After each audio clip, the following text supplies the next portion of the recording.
All right, what's up, y'all? Welcome back to Caught the Rush channel. I'm gonna film this a little bit different. Please don't poop. Oh man. So, all right, I know where it's at. Grass a little bit high. The mosquitoes are pretty bad. The heat is terrible. But this is basically like it's gonna be a vlog. I'm gonna try to deal with the mosquitoes here, y'all. They are bad. I couldn't film for the past 2 days. They've been so bad, but hopefully it's better today. But anyways, let me go pick this up. Hold on. All right, y'all, I got that situated. That was a lot to do, but as always, so basically this video will be talking about basically how I turned their lives upside down, basically within a span of, you could say, 2 weeks. Really, because we had a lot of transitioning going on. So as y'all know, we went to Iowa. So I went to Iowa. We spent 2 weeks in Iowa. During that time in Iowa, we did not have a lot of inside playtime. We didn't have a lot of outside playtime as the weather was bad. But we ended up doing a few things, right? So that was cool, right? So remember I told y'all that I drove straight from Iowa all the way back to Texas. It's a 17-hour drive. It took us probably like 19 and a half to get back due to the fact I had to stop, let them out, pee and poo, etc., etc. So first of all, going to Iowa, leaving their mom, and basically not being able to play as much as they usually are, is a shocking factor for them, because one, I took them because she wouldn't be able to keep them, and I kind of still wanted to get content for y'all. Two, also took them because I needed them to be a little bit more calm and kind of understand, kind of take away some privileges that they have, because we have the new baby that was on the way at the time. So basically, I was planning on just being a lot less rough, a lot more calm, and making sure that they making sure that they understand that, you know, they don't always need to play at any given call. Because, you know, had I transitioned a little bit earlier, it would have went a little bit smoother. I was not expecting to go to Iowa.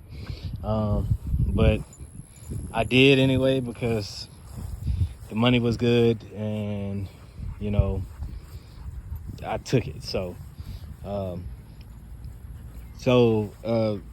would have transitioned them here, and they would have been in the comforts, kind of, you know, their own home and stuff like that, and we would have been able to kind of like roll into it and stuff like that.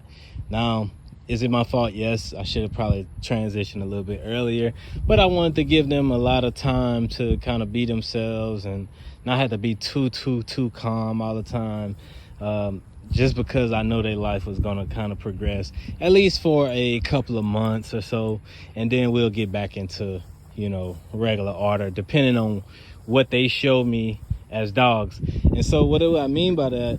Basically transitioning them. Like I said, I wanted them to be calm. I wanted them to be cool and collective. So my first initial reaction, when I got home, we were out without power, so we were bouncing around in the heat, and also we were bouncing around to my mom's house. So that kind of made it a little unsturdy for them too as well. And it just was leading this rocky road, like no type of, you know, normalcy for these two dogs. So they were kind of a little bit down in the dump. They were happy to be at my mom's house though, but it was just, they were not in the norm. Okay, now fast forward to that, we have the baby. I'm like back and forth to the hospital. I think we got power after like 4 days or something like that. I'm back and forth to the hospital. I'm leaving them at night and going to sleep at the hospital.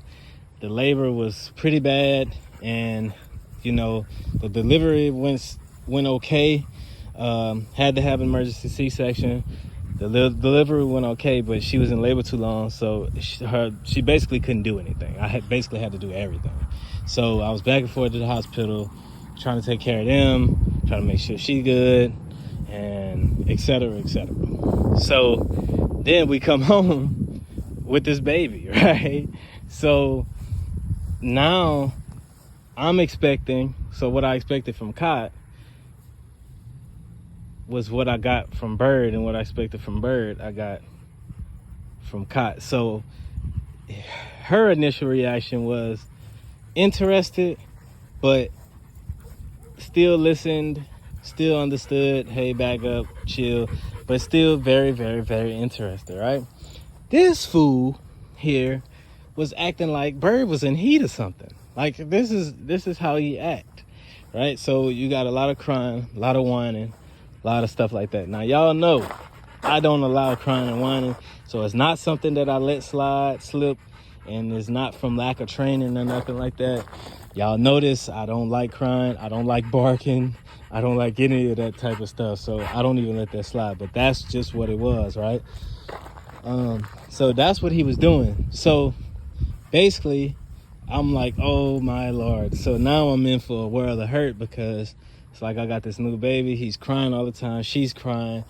And he wasn't making it worse, but he was just annoying because he was huffing and puffing and huffing and puffing and crying, right? This one, I tell her to chill out. She go, make space, sit down. So I had to do a lot of stuff for him, right? He does have an e-collar on right now. I'll explain that in a later video. Nothing major, but he does have it on. So I had to deal with that, and it took him about a week and a half, which I'll have a separate video on how I got him to chill. And this is when I say it's really about repetition with dogs. It's basically repetition with dogs, and it's consistency. So nothing crazy to, kind of get him to do, but it did take some time. It took like a week and a half, right? And he'll have times every now and then where he'll feel like he'll get a little bit too excited, but then I'll have to calm him right down, right? Okay, so back to the story. So now I don't let them do stuff that they should do, okay? Like they usually do. Not that they should do, but that they usually do, which is like, I don't let them paw me. I don't let them kind of jump on me anymore. I don't kind of let them do stuff like that. So little cute stuff that y'all might interpret as cute, but with the baby, it's cute when it's just us and mom. But as we transition, I need to make sure that there is no type of, affection guarding or anything like that going on between, me and the baby. So Luke, I'll catch him at times, like he doesn't mean anything by it and it's harmless, but again, I'm not letting it slide. I'm not like letting him put his paw on me. I'm not letting him like step in between me or anything. I'm not letting him do any of that. So this is all a learning curve for him, because he basically had a no holds bar because he's a good dog, right? But with the baby, he has to understand being gentle, being sensitive, understand the baby is above him on the hierarchy, and he's basically essentially the low man on the totem pole now. So it basically didn't flip their worlds upside down. So with all of that being said, they're fine still. They're not saddened about it. He just kind of has to learn and understand this is what happens and this is what's going to go on and transpire with the baby. And I'll give you guys, like I said, I'll make a video on how he acts now. I didn't really want to record then because he was so annoying, and I just didn't have the time to put out my phone and just record and be like, because I was annoyed with what he was doing and I just had a lot going on. I was too busy to just record. But I will give y'all kind of examples of what he was doing and then now what he does now. And it was with a combination of the e-collar and also just consistency. So e-collar was on vibrate, by the way, and so and that's all I pretty much needed. But it was a lot of consistency and a lot of repetition with that.